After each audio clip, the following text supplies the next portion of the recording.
మరి జగన్ గారి పరిపాలన ఇప్పటి వరకు దాదాపు పూర్తయింది. ఎలా ఉంది జగన్ గారి పరిపాలన? 99% చెప్పిన హామీలన్నీ నెరవేర్చారండి. జగన్ మీద ప్రజల్లో ఒక విపరీతమైన నమ్మకం అనేది ఏర్పడింది. ఇవాళ పొత్తు జనాలతో పార్టీలతో పెట్టుకోవడం కాదు. జగన్మోహన్ రెడ్డి గారు అనేది ఇవాళ ప్రజలతోనే పొత్తు పెట్టుకున్నాడు. ప్రజలే ఆయన ధైర్యం. జగన్ అంటే ప్రజల నమ్మకం. ఇవాళ జనాల్లో నానుడు ఏంటంటే జనాల్లో నమ్మకం వచ్చింది జగన్ అంటే. గతంలో వాళ్ళు ఎన్ని హామీలు ఇచ్చినా ఒకటే నెరవేర్చిన దాఖలాలు లేవు. 600 హామీలు ఇచ్చాడు చంద్రబాబు నాయుడు. కానీ పట్టుమని ఆరు వాగ్దానాలు చెప్పుకోమనండి ఎక్కడ చూద్దాం. అంటే ఈరోజు జగన్మోహన్ రెడ్డి గారు మంచి పరిపాలన చేయట్లేదని వాల్మీలు సొంత చెల్లి షర్మిల అంటుంది. 2019 ఎన్నికల్లో షర్మిల కూడా వైసీపీ గెలవడానికి ఆమె వంతు కృషి చేసింది కదా. చేశారండి. కానీ చంద్రబాబు నాయుడు లాగా కనీసం వార్డు మెంబర్ కూడా కానీ సొంత కొడుకు పదవులు ఇచ్చుకున్నాడు. జగన్మోహన్ రెడ్డి గారు ఆ టైపు రాజకీయాలు, కుటుంబ రాజకీయాలు చేయరండి. ఆయన ఇవ్వాలనుకుంటే షర్మిలకు పదవి ఇవ్వచ్చు, అలాగే విజయం గారికి పదవి ఇవ్వచ్చు. కుటుంబ సభ్యులు ఎవరికి పదవులు ఇచ్చే ఉద్దేశం ఆయనకి లేదండి. సేపు ప్రజల సంక్షేమమే జగన్ గారి సంక్షేమం. అందుకని కుటుంబ విషయాల్లో ఆయన ఎప్పుడు కూడా పదవులు ఇచ్చడానికి ఆయన ఇంట్రెస్ట్ చూపలేదండి. అది ఎంతైనా వైసీపీ ఎన్నికలకైతే సిద్ధం ఉంటుంది. వాళ్ళు కూడా ప్రజల్లో జగన్మోహన్ రెడ్డి గారు గెలిపండి. ఇవాళ 175 గ్యారంటీగా జగన్మోహన్ రెడ్డి గారు విజయం సాధించారు కదా. అవన్నీ మాట్లాడండి. అదే ఇవాళ జనాలు ఇప్పుడు 100 మందిని కాదు 90 మంది జగన్ గురించే మాట్లాడతారు. ఎందుకు మాట్లాడుతున్నారు అంటే ఎన్నికలు ఉన్నాయి, ఖచ్చితంగా ఇప్పుడు అధికారంలో ఉంది వైసీపీ కాబట్టి బెదిరిస్తున్నారు, దౌర్జన్యాలు చేస్తున్నారు. అదేం లేదు.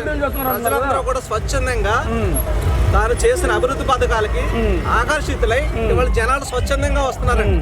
డబ్బులు ఇచ్చి రప్పించుకునేది, డబ్బులతో మాట్లాడిపించుకునేది తెలుగుదేశం వాళ్ళు, జనసేన వాళ్ళు. మరి కాదు, నిజంగానే జగన్మోహన్ రెడ్డి గారు అంత మంచి పరిపాలన చేసి ఈ రోజు సీట్లు ఎందుకు మార్చాల్సి వచ్చింది? మరి మార్చిన సీట్లు కూడా మళ్ళా మారుతూ వచ్చారు కదా. మార్చడం అంటే ప్రజల్లో ఎవరైతే ముందే చెప్పారండి, జనాల్లో ఎవరైతే కష్టపడి పనిచేయరో, ఏ విధమైన కొంచెం మైనస్ పాయింట్లు ఏమన్నా రాజకీయ నాయకులు ఎవరికన్నా మారుస్తారని ముందే చెప్పారండి. అందుకనే తెస్తున్నారండి. ప్రజల అభివృద్ధిలో ఎవరైతే కష్టపడి పనిచేయరో వాళ్ళు మార్చుతున్నారు వేరే చోట్ల.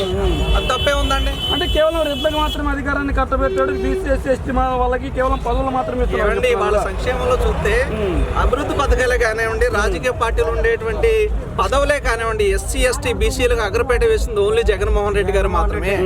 ఎలక్షన్ చరిత్రలో అంబేద్కర్ రాజ్యాంగం రచించిన ఈనాటి వరకు కూడా ఎస్సీ ఎస్టీ బీసీలకు పెద్దపేట వేసిన ప్రభుత్వం ఏది కూడా లేదు.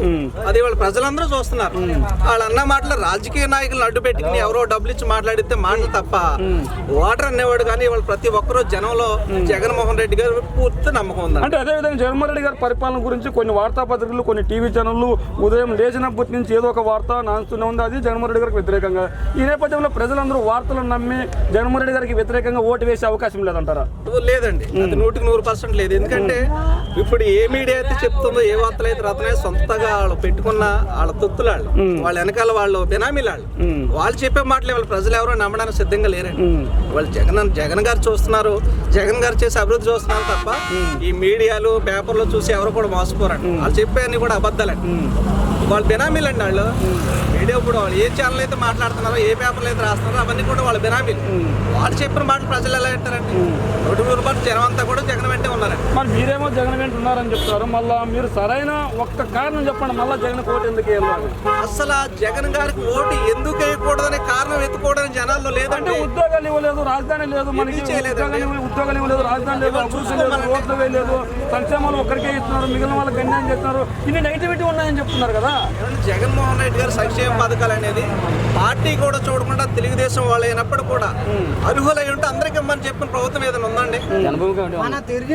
ఇదివరకే ప్రభుత్వం వచ్చినప్పుడు జన్మభూమి కమిటీలు సెలెక్ట్ చేసిన వాళ్ళకి మాత్రమే పథకాలు కానీ, ఇదివరకే జన్మభూమి కమిటీలు సెలెక్ట్ చేసిన వాళ్ళకే పథకాలు కానీ అభివృద్ధి కానీ ఇదని జరిగేది.